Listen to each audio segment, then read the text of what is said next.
आज जिसका प्रथम दिवस यहाँ प्रारंभ हो रहा है और जैसा मुझे पता चला कि आगामी 38 दिन तक ये उत्सव यहाँ चलने वाला है। काश ठाकुर जी की कृपा होती कि हम 38 दिन हम ही कथा करते तो कितना सुख मिलता। 38 दिन तक रोज, और ऐसा पंडाल, ऐसी व्यवस्था हमको पहली बार मिली। आगे भी श्रोता हैं, इधर भी श्रोता हैं, पीछे भी श्रोता हैं। ये तो जैसे भक्तमाल होती है ऐसी श्रोता माल पहन रखी है आज व्यासपीठ में, श्रोताओं की माला। और देखो जैसे माला में जो मुख्य माला होती है, मुख्य पुष्प होता है, वो बिल्कुल मध्यस्थ होता है। तो चारों तरफ तो श्रोताओं की माल, आप सब लोग हरे, गुलाबी, बैगनी सब बैठे हो, पर माला का जो मुख्य आकर्षण केंद्र है वो सामने विराजमान है। श्रोताओं की माला में पूज्य महाराज जी बैठे हैं। तो 38 दिन का ये उत्सव यहाँ आज प्रारंभ हुआ है। हमारी आप सबसे प्रार्थना है, आप सब लोग प्रयास कीजिएगा कि प्रत्येक दिन ही जो यहाँ से जुड़े लोग हैं वो तो नित्य आएंगे ही, पर जो अभी पहली बार आए हैं उनसे हमारी प्रार्थना है कि हमें तो सेवा करने के लिए आगे कहीं जाना है, हमारी तरफ से आप नित्य उत्सव में हाजिरी हमारी लगा देना, ताकि हम जहाँ भी रहें वहाँ से ये लगेगा कि महाराज जी की सेवा हमारे द्वारा हो गई। 38 दिन का ये उत्सव है और ब्रजमंडल के भारतवर्ष के कई वक्तागण, संत जन कृपा करके यहाँ पधारने वाले हैं, जिनकी वाणी और जिनकी उपस्थिति से ये प्रांगण और संपूर्ण लुधियाना आनंदित होने वाला है। सौभाग्य है आप सब लुधियाना वासियों का कि आपके लुधियाना में ऐसे सिद्ध महापुरुष का ये पावन स्थान है। ये सौभाग्य है आप लुधियाना वासियों का। हमारा तो पहले एक बार आगमन हो चुका है लुधियाना, पर सत्संग वार्ता कथा के लिए पहली बार ही आना हुआ है। कुछ भगवत सेवा करने के लिए पहली बार ही आना हुआ है। और हम पुनः कह रहे हैं, ये 10 वर्ष की कथा सेवा की हमको प्रसादी मिली है कि महाराज जी के सन्मुख आके अपने भाव सुनाने का अवसर मिल रहा है। हम ज़्यादा समय भूमिका में व्यर्थ नहीं करेंगे। अनुभूतियाँ तो बतानी नहीं चाहिए, बहुत ध्यान से सुनिए। जो लोग नहीं सुन पाएंगे ना, वो बहुत कुछ खो देंगे। इसलिए हमारी प्रार्थना, खड़े होके, लेट के, टेढ़े होके, जैसे सुनने को मिल जाए सुन लो, जहां जगह मिल जाए बैठ जाओ, सुन लो। विक्षेप हो देखने में व्यास मंच तो कोई बात नहीं, कान आंख बंद करके कान से सुन लीजिए, पर सुन लो। अनुभव ज्यादा प्रचार नहीं करने चाहिए, क्योंकि हम वक्ता हैं तो कई बार श्रोताओं के चित्त में विश्वास प्रकट करने के लिए अपने अनुभव बताने पड़ते हैं।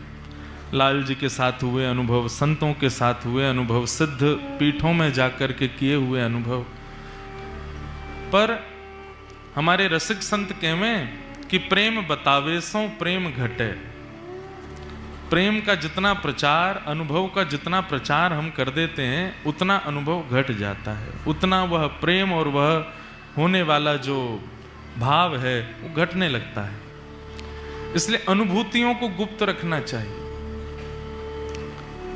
व्यक्ति अपने दोषों को गुप्त रखता है, अपने गुणों का प्रकाश कर देता है। इसीलिए दोष सदा रह जाते हैं और गुण चले जाते हैं। गुण का प्रकाश कर देता है। अब आप लुधियाना में कई लोगों को जानते होंगे, वो लोग जरूर प्रकाश करते होंगे, महाराज जी हम तो हर महीना गिरिराज जी जाते हैं, हर महीना हमारी परिक्रमा है, गिरिराज जी में जाकर के भंडारा करते हैं, पूड़ी सब्जी दाल चावल सब सेवार्थियों को बांटते हैं, परिक्रमा करने वालों को बांटते हैं। हम तो महाराज जी एक बस भर के सबको हर वर्ष हरिद्वार ले जाते हैं, गंगा स्नान कराते हैं, फ्री ऑफ कॉस्ट, 1 रुपया नहीं लेते। क्यों बताना है? दोष छुपा लिए, और जो छुपा है वो रह जाता है, और जो बता दिया वो निकल जाता है। धीरे धीरे गुण खत्म होने लग जाते हैं और दोष सदा के लिए चित्त में रह जाते हैं।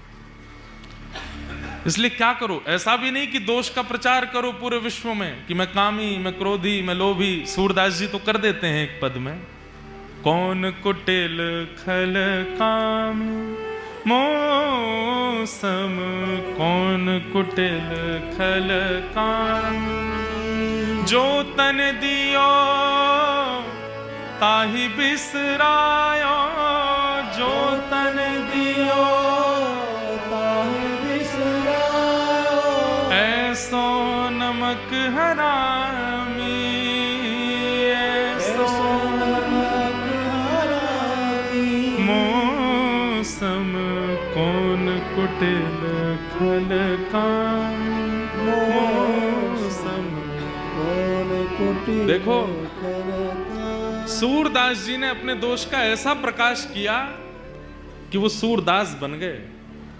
दोष गा दिया तो दोष निकल गया, दोष बता दिया तो दोष चला गया। दोष को बताया नहीं जाता, इसीलिए रह जाता है। वैद्य को पीड़ा ना बताई जाए, डॉक्टर को पीड़ा ना बताई जाए, तो अपनी रोग ना बताया जाए, रोग रह जाएगा। और एक समय आने पर वो धीमे धीमे इतना बड़ा होगा कि जिसका उपचार नहीं हो सकता, ऐसा रोग बन जाएगा, और फिर डॉक्टर कुछ नहीं कर पाएगा। इसलिए दोष का प्रचार सबको मत करो, पर आचार्यों को, गुरुजनों को, वैष्णव जनों को, और सबसे बड़ी बात ठाकुर जी को जरूर बताओ। नाथ हम योग्य तो नहीं, हमारी सामर्थ्य तो नहीं, ये जितना बवाल हमने कर रखा है ये सब आडंबर मात्र है। हम कैसे हैं ये आप जानते हो। इसलिए हमारी प्रार्थना, गुण का प्रकाश ज्यादा नहीं, गुण का प्रचार ज्यादा नहीं, छुपाओ, अनुभव छुपाओ।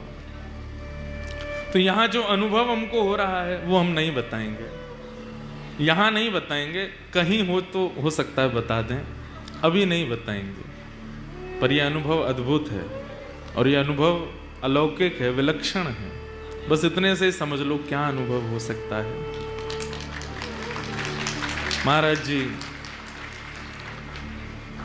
ऐसो हमको आप बता रहे थे कि महाराज जी को इतने वर्ष हो गए, इतने, पर लग ही नहीं रहा है। ऐसा लग रहा है कि वो सन्मुख ही विराज रहे हैं, और हम तो दृष्टि मिला ही नहीं पा रहे, वो एक टक ऐसे ही देख रहे हैं। सुनाओ तो ये अद्भुतता है। कुछ भक्त चरित्र सुनाने का भाव मन में आया, कुछ व्रज के भाव भी सुनाएंगे, कुछ भक्तों के चरित्र भी सुनाएंगे। पर चरित्र सुनकर के हम संतुष्ट हो जाते हैं, वैसे बन नहीं पाते। तो सबसे पहला प्रकाश इसी भाव का होना चाहिए कि हम वैसे बने कैसे। और आज एक ऐसे भक्त के हम चरित्र सुनाने चाहते हैं जो हमने बचपन में सुना है। जब हमारी माता जी वो रात बचपन में कई चरित्र सुनाती थी, हमारे भारत में एक दिव्य महापुरुष हुए, परम पूजनीय प्रातस्मरणीय भक्तमाली श्री नारायण दास जी महाराज, श्री बक्सर वाले मामा जी। उनके कथा हमारी माता जी बहुत सुनती, और उन्हीं के द्वारा सुनाया गया बचपन का एक प्रसंग आज मैं उसको दोहरा रहा था कि पहली बार सिद्धपीठ जा रहे हैं तो वहां क्या सुना है। तो परम भक्त श्री चंद्रहास जी का चरित्र सुनाएंगे, जितना संभव हो पाएगा। आप सब लोग सुनिएगा, 2 दिन का ही समय है, आज और कल। पर भक्त के लक्षण, एक बात हमारी बहुत ध्यान से सुनिए सब लोग। हम हर कथा में एक बात कहते हैं कि भक्त कैसे बने।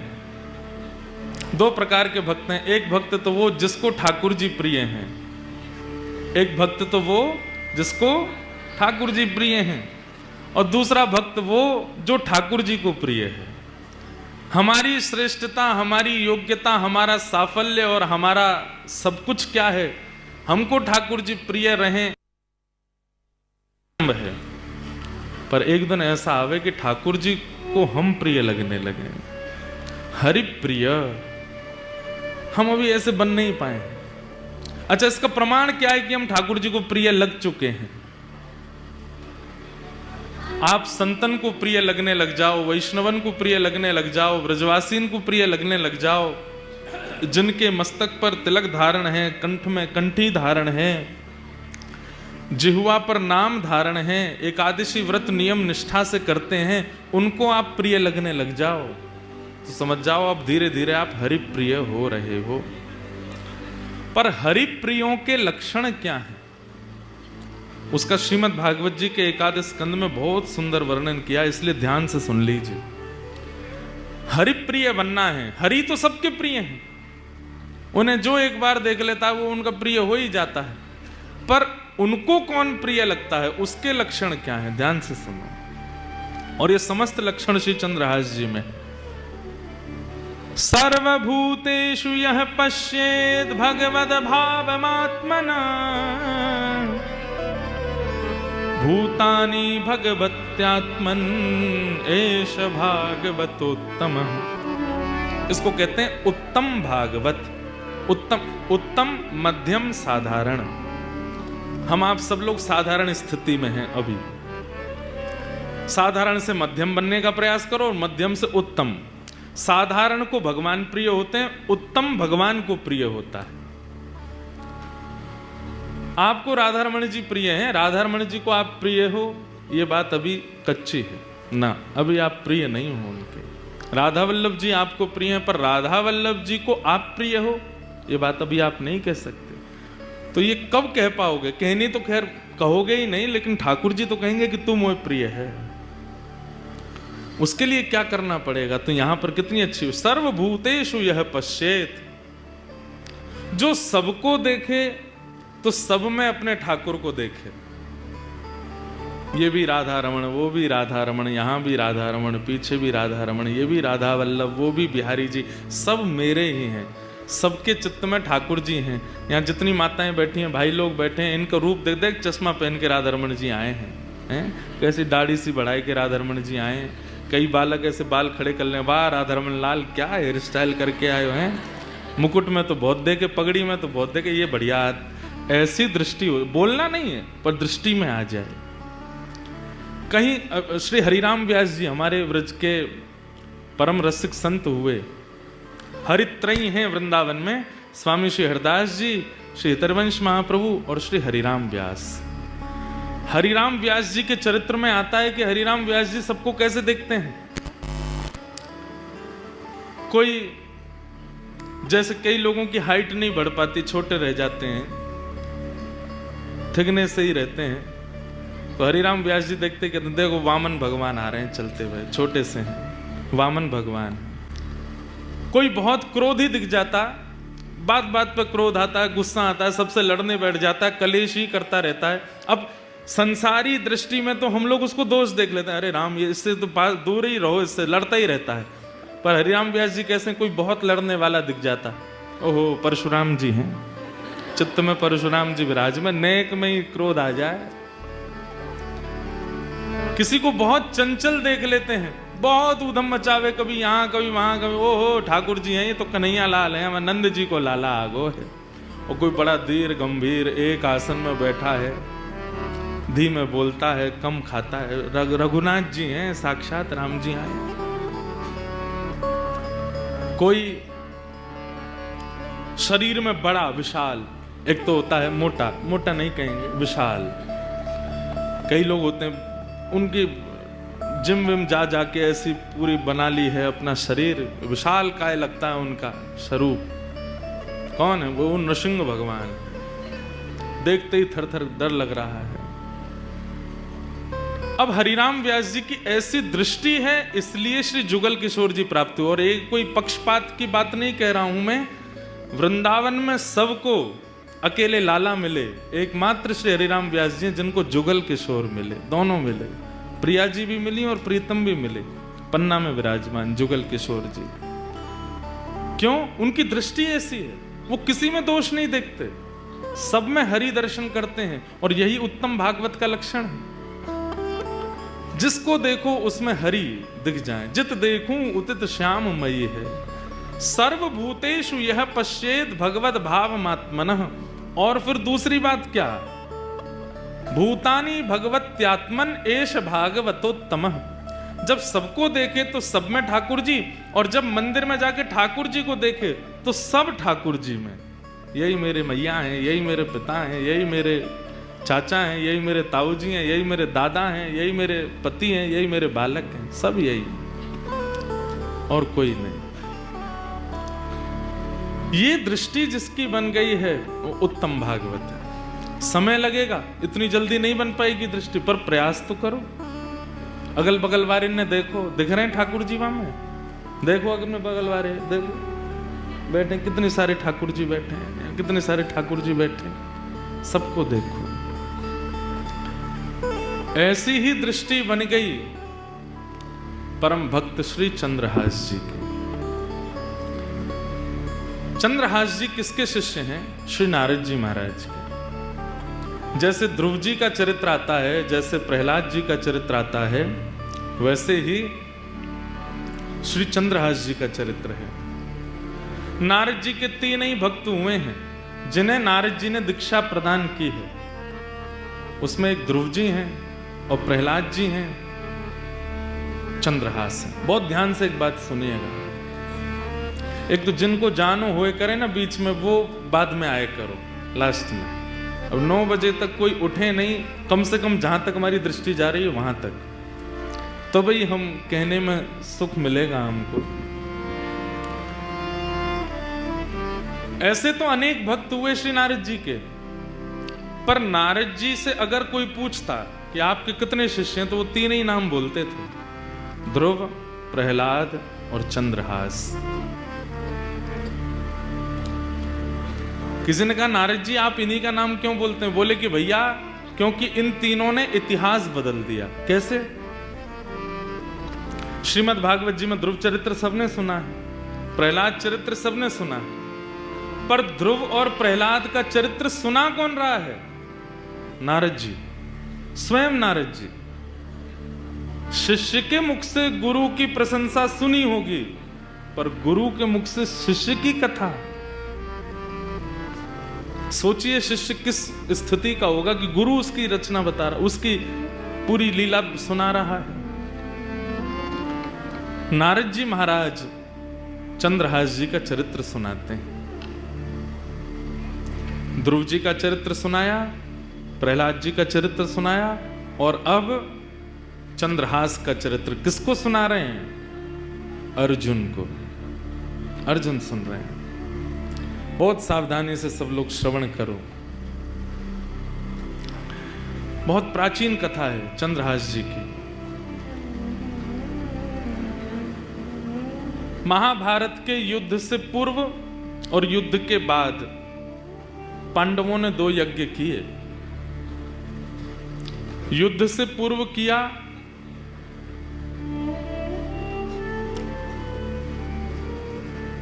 अश्वमेध यज्ञ, युद्ध के बाद किया अश्वमेध यज्ञ, और युद्ध से पूर्व भी एक यज्ञ पांडवों ने किया। अश्वमेध यज्ञ का एक नियम होता है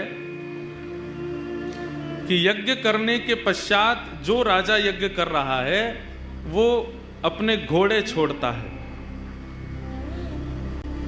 उन घोड़ों को, वो जिस राज्य में घोड़े जाएंगे, अगर वहां के राजा ने उनको बंदी बना लिया तो फिर उस राजा से युद्ध होता है, और अगर उस राजा ने घोड़ों को छोड़ दिया तो वो राजा जिसने घोड़े छोड़े हैं उसके अधीन हो जाता है।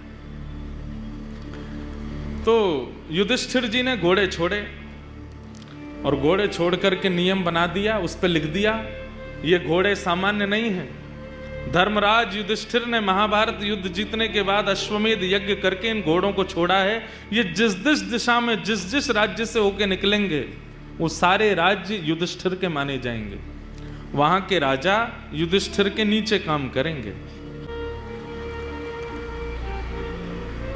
और अगर इस भाव से किसी को दिक्कत हो तो युधिष्ठिर से युद्ध लड़ने के लिए तैयार रहना। घोड़ों के पीछे सेना लेकर के अर्जुन चल रहे थे। 2-4 लोगों ने घोड़ों को अपने राज्य में घुसने से मना किया तो अर्जुन ने युद्ध करके उनको परास्त कर दिया। इसी प्रकार फिर जब वो घोड़े पूरी पृथ्वी की चक्कर लगा के वापस आ जाते तब उस राजा को कहा जाता चक्रवर्ती सम्राट। इसको कोई नहीं हरा पाया। युधिष्ठिर जी ने घोड़े छोड़े, राज्यों में प्रवेश करते कई राजा तो अधीन हो जाते, बोले हम युधिष्ठिर जी के नीचे रहने को तैयार हैं। कई नहीं रहते तो अर्जुन युद्ध करके उनको नीचे कर देते। सब जगह भ्रमण करते करते जब वह घोड़े कुंतलपुर पहुंचे, हस्तिनापुर से थोड़ी दूर पूर्व ही एक कुंतलपुर नाम का स्थान पड़ा, जहां पर वे घोड़े पहुंचे। और जैसे ही उन स्थान में घोड़ों का पहुंचना हुआ, कोई राजा या सैनिक नहीं आया रोकने। प्रवेश करते ही कुंतलपुर में घोड़े अपने आप अंतर ध्यान हो गए।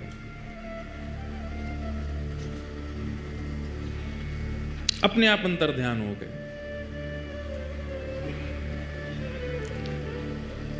अर्जुन ने तुरंत अपना धनुष उठाया, प्रत्यंचा चढ़ाई, बाण निकाल लिया। किसकी इतनी हिम्मत हुई? घोड़ों को अंतर ध्यान कर दिया। कौन है? अरे छुप करके क्या घोड़ों को अंतर ध्यान कर, सामने आओ मेरे।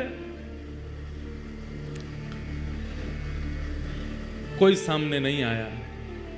तो अर्जुन के पास तो ऐसी ऐसी विद्या हैं कि अगर कोई छुप भी जाए या कोई कहीं भी पहुंच जाए, वो अगर उसका स्मरण करके बाण छोड़ देंगे तो बाण उसी को जाके लगेगा।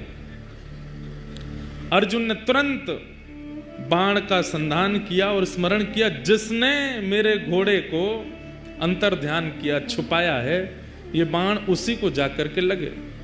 युद्ध की चुनौती। जैसे ही अर्जुन ने बाण का संधान किया, इतने में ही आकाश में नारद जी प्रकट हो गए। अर्जुन, इसी वक्त अपना बाण नीचे रखो, धनुष बाण नीचे करो। क्या कह रहे हैं आप? ये तो नियम बना था कि जो भी घोड़ों को पकड़ेगा उससे युद्ध करना पड़ेगा, और कोई छुप करके अगर घोड़ों को अपने वश में कर ले, मैं उसको मारूं ना? ये कैसे हो सकता है? तब नारद जी महाराज बोले, क्योंकि जिसने तुम्हारे घोड़ों को अपने वश में किया है वो सामान्य नहीं है, वो तुम्हारा शत्रु नहीं, तुम्हारा मित्र बनने योग्य है। ऐसा क्या गुण है उसमें? कोई बहुत बड़ा दिग्विजयी राजा है या क्या ऐसी क्या खूबी है उसमें कि मैं उसको अपना मित्र बनाऊं? तब नारद जी महाराज ने कहा, जिस प्रकार तुम कृष्ण भक्त हो, ऐसे ही जिसने तुम्हारे घोड़े हरण किए हैं वो भी कृष्ण भक्त है। कुंतलपुर का राजा, उसका नाम है चंद्रहास। इसलिए तुम उस पर बाण चलाने की कोई चेष्टा मत करो। अर्जुन तो तुरंत सुन के, ये बात सुनकर के वो कृष्ण भक्त है। अर्जुन बोले, मैंने पहले तो कभी नाम नहीं सुना चंद्रहास का। बोले, जरूरी थोड़ी है कि सारे भक्त प्रकट ही होते हैं, कई अप्रकट भक्त होते हैं, और अप्रकट भक्त ठाकुर जी को अति प्रिय होते हैं, जो अपनी भक्ति प्रकट ही नहीं करते, पता ही नहीं चलने देते। बगल वाले को नहीं पता, बगल वाले की बात पत्नी को नहीं पता कि ये भक्त हैं। ऐसे भक्तों के चरित्र भी भक्तमाल जी में है। अंतर्निष्ठ राजा, पत्नी को ही नहीं पता कि पति भक्त है। ऐसी भक्ति जो करते हैं ठाकुर जी, उन्हें सामान्य भक्ति करने वाले से 50% ज्यादा प्रेम करते हैं, जो अपनी भक्ति को प्रकट नहीं करते। अब आप इतनी संख्या में आए, हम कथा करने जाते हैं, इतनी संख्या में लोग आ जाते हैं, इतनी बुरी स्थिति कई जगह होती है कि हाथ पांव टूटने तक की स्थिति हमारी बनती है कई बार। पर यह कोई बहुत प्रशंसा की बात नहीं है। इतने लोग जानते हैं, इसका मतलब ठाकुर जी हमसे ज्यादा दूसरों को प्रायोरिटी देंगे, क्योंकि हमारी भक्ति प्रकट हो गई, हमारे प्रवचन प्रकट हो गए, हमारे भाव प्रकट हो गए। हाँ, हमारी कथा सुन करके या हमारे जैसे आचार्यों की कथा सुन करके अगर कोई व्यक्ति अंतर्निष्ठ भक्त बन गया, छुपा हुआ भक्त, तो ठाकुर जी हम पे भी कृपा कर सकते हैं कि तेरे प्रवचन सुन के देख या के चित्त में अंतर्निष्ठ भक्ति आई है, तो या के संग तो पे भी कृपा होएगी। प्रचार बहुत ज्यादा हो जाता है ना, ठाकुर जी फिर समय लगाते हैं मिलने में, लेकिन अब क्या कर सकते हैं। कलयुग में युवाओं का आप सब लोगों को कथा सुना करके भी तो कुछ ना कुछ, ठीक है आप पहले मिल ली हो ठाकुर जी से, फिर ठाकुर जी से कह दो इनकी कथा सुन के आए, इनको भी बुला लो ऐसा कुछ कर लेना। तो अंतर्निष्ठ भक्त जो होता है वो ठाकुर जी को बहुत प्रिय होता है, जिसकी ज्यादा प्रचार नहीं, जिसको ज्यादा लोग जानते नहीं, ठाकुर जी को बहुत प्रिय। हमारे ब्रज में कई अंतर्निष्ठ महात्मा हैं जिनको कोई नहीं जानता, गिरिराज जी में, वृंदावन में, बरसाने में, नंदगांव में। और अगर कोई लोग आ भी जाते हैं ना तो वो दूर से ही देख लेते हैं, और जैसे ही देखते हैं कि कोई हमसे मिलने के लिए आ रहा है, इसको किसी ने हमारे बारे में बता दिया, तो वो ऐसी हरकत करने लगते हैं कि आदमी सोचता है कि ये पागल हैं, डर के मारे भाग जाते हैं कि हमारे पास कोई ना आवे, हमसे कोई ना मिले। ऐसे कई भक्त हैं ब्रज में।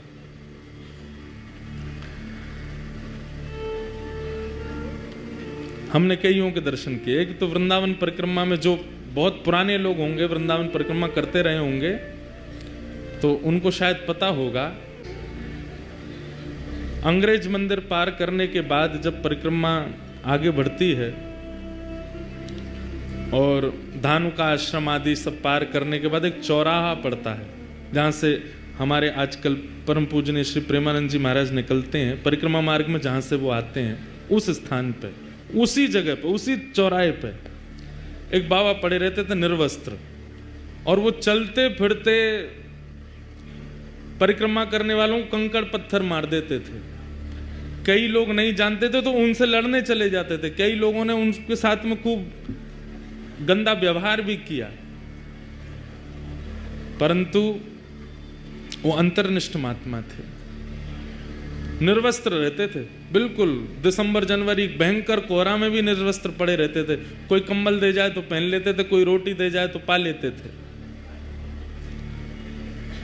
अब वो नहीं है शरीर से, पर वो अंतर्निष्ठ महात्मा थे। ऐसे भक्तों को जो अपनी भक्ति छुपाते हैं उनको ठाकुर जी बहुत जल्दी प्रेम करते हैं। तो अर्जुन ने जैसे ही सुना कृष्ण भक्त,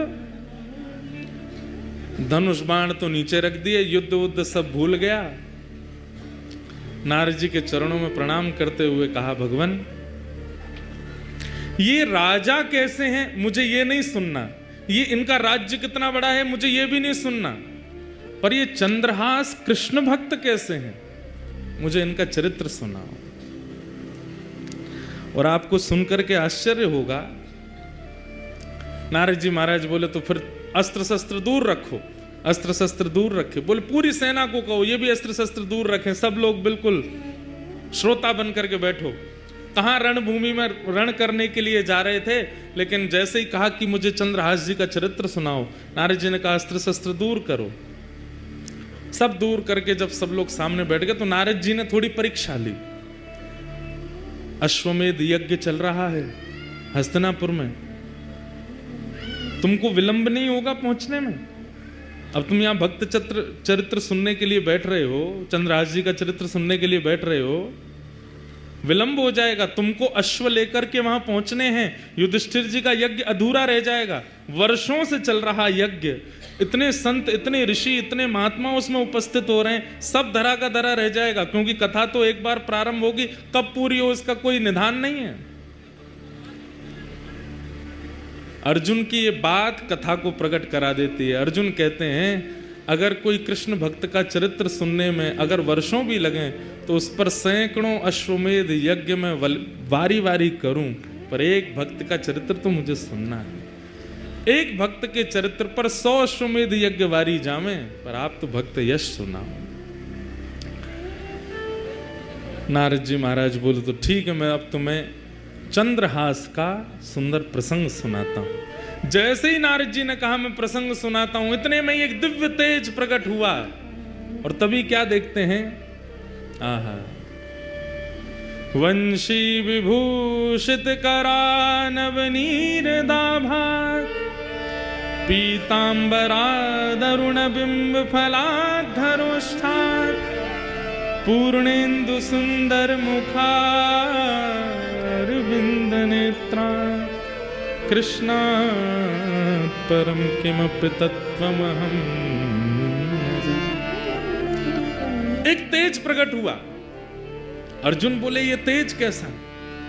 अर्जुन को लगा शायद चंद्रहास जी आ रहे होंगे, पर जैसे ही तेज विश्राम हुआ, मुरली मनोहर श्याम सुंदर प्रकट हो गए और प्रकट होकर के अर्जुन के बगल में आसन लगाया, वहीं बैठ गए। अर्जुन बोले नाथ ये कैसी लीला आपकी? बोले भागवत की कथा सबको सुनने का अधिकार है, भक्त चरित्र का मुख्य श्रोता तो मैं हूं, सबसे पहले मैं आकर के बैठूंगा, व्यास जी का तिलक करूंगा तभी कथा होएगी। भक्त चरित्र तो मैं सुनता हूं। चंद्रहास का चरित्र यहां पर सुनाया जाएगा या किसी भी भक्त का चरित्र सुनाया जाएगा, मेरे बिना नहीं प्रारंभ हो सकता, तो मुझे आना पड़ेगा। आप सब इतनी संख्या में बैठे हैं, आप सबके बीच में मुंह छुपाए चुपचाप ठाकुर जी बैठे हैं, क्यों? एक भक्त चरित्र प्रारंभ हो रहा है। भक्त का चरित्र तो ठाकुर जी सुनते। ठाकुर जी प्रकट हो गए, अर्जुन के बगल में आकर के बैठ गए। अर्जुन के तो भाव ऐसे प्रकट हो रहे हैं, नाथ कितनी कृपा।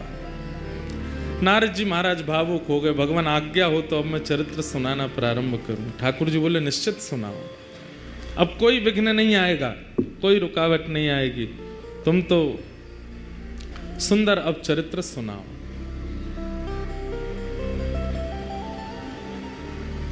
केरल देश में एक राजा थे, बड़े प्रतापी राजा, और उन प्रतापी राजा के यहां एक पुत्र ने जन्म लिया जिनका नाम उन्होंने रखा चंद्रहास। धीरे धीरे बालक जब 3 वर्ष का हो गया, बहुत सावधानी से सुनिएगा सब लोग, बालक जब 3 वर्ष का हो गया तब केरल देश में एक शत्रु राजा ने चढ़ाई की, और ऐसी चढ़ाई की कि पूरे केरल देश को अपने वश में कर लिया। अनंत संख्या लेकर के सैनिकों की आया, पूरे केरल देश पर आक्रमण कर दिया। उस आक्रमण में राजा मारे गए, सैनिक मारे गए। अब धीरे धीरे स्थिति की सेना ने भीतर देश में प्रवेश करके वहां की औरतों को, बच्चों को भी मारना प्रारंभ किया। जो क्रूर राजा जिसने आक्रमण किया था उसको पता चला, बोले कि राजा मर गया, रानी मर गई, पूरा परिवार मर गया, एक इनका 3 वर्ष का बालक है वो अंदर भवन में है, उसको मार दो तो आपकी विजय हो गई इस देश पर। जैसे ही उस राजा ने अंदर प्रवेश करना प्रारंभ किया तो एक धाई मां, जो बालकों की आजकल कह दें तो बेबी सिटर करते हैं ना, बच्चों की जो ध्यान रखते हैं, दूध पिलाना, खिलाना, नहलाना, बड़े बड़े घरों में रखते हैं लोग, एक दाई मां, उनकी एक धाई मां चंद्रहास राजा, चंद्रहास बालक की, उसको जैसे ही पता चला कि कोई आक्रमण में सब मारे गए हैं और अब वो राजा यहीं आ रहा है इस बालक को मारने के लिए, तुरंत बालक को उठा करके उसके जितने राजकीय वस्त्र थे सब उतार दिए, सोने चांदी आदि जो भी उसने पहन रखा था सब उतार उतार करके फेंक दिए। मैले कुचैले वस्त्र जो सामान्य लोगों के होते हैं वो बालक को पहना दिए, कालीत उसके मुख पर पोत दी, अजीब सा उसका रूप कर दिया, केश बिखेर दिए, कड़ूले आदि सब उतार उतार करके फेंक दिए, और अपने सौल में लपेट करके बालक को लेकर के जा रही हैं। बालक से कह रही हैं, 3 वर्ष के हैं अभी चंद्रहास, कह रही हैं कोई अगर पूछे कि ये कौन है तो तुम धाई मां मत बोलना है, बोलना है मेरी मां है, बेटा आज से मैं ही तेरी मां हूं। माता पिता दोनों चले गए, पूरा राज्य नष्ट हो गया। धाई मां ने बालक को अपनी सौल में लपेटा, गोद में लेकर के पीछे के रास्ते से सामान्य लोग जहां से भाग रहे थे वहीं से निकल के जाने लगे। जगह जगह नाकाबंदी पर सबको देखा जा रहा था, अंदर से राजा ने घोषणा कर दी कि राजकुमार को लेकर कोई भाग गया है, ढूंढो उसको, कहां है। बहुत सुंदर चरित्र है बंधुओं, सावधानी से सुनना। बालक को लेकर के दाई मां जैसे ही बाहर आने लगी तो एक सैनिक ने रोका। कौन हो? महाराज मैं तो सामान्य स्त्री हूं, मेरा घर जल गया, पति मर गए, जा रही हूं, कहीं भाग जाऊंगी, मुझे भी मार देंगे नहीं तो। कौन है ये बालक, इसका मुख दिखाओ। बालक का जब रूप दिखाया तो फटे कुचैले वस्त्र पहने, मुख पर गंदगी लपेटी हुई, लग ही रहा था कि दाई मां का ही बालक है। ए बालक, ये कौन है? चंद्रहास बोले, ये मेरी मां है। ठीक है, जल्दी जाओ, निकलो यहां से। जैसे तैसे वहां से प्राण बचा करके उस बालक के वो दाई मां निकल गई। बहुत व्याकुल है चित्त से, इतनी दूर जाना है कि कहीं से भी उस राजा को ये राजकुमार मिल ना जाए। तो दक्षिण केरल देश से चलकर के वो मां उत्तर भारत तक चलकर के आई बालक को लेके। महीनों लगे, साल लगे, कितना समय लगा पता नहीं। और ग्वालियर के पास में जो कुंतलपुर गांव, जिसके बारे में हम लोग सुनेंगे, जहां के ये राजा बने कालांतर में, वहां पहुंच गए। वहां के तत्कालीन राजा कोई थे, उनके मंत्री थे, उसका नाम था दृष्टबुद्धि। क्या नाम था? दृष्टबुद्धि। दृष्टबुद्धि के पास जाकर के दाई मां ने कहा, मैं दासी हूं, बहुत निपुण हूं, आप मुझे जो काम कहेंगे मैं करने को तैयार हूं, मुझे कोई नौकरी दे दीजिए। मां को लगा अब उत्तर भारत में कम से कम इतने 1000 किलोमीटर की दूरी है, कम से कम यहां सुरक्षित रहेंगे राजकुमार। दृष्टबुद्धि। दृष्टबुद्धि कुंतलपुर के राजा के मंत्री हैं।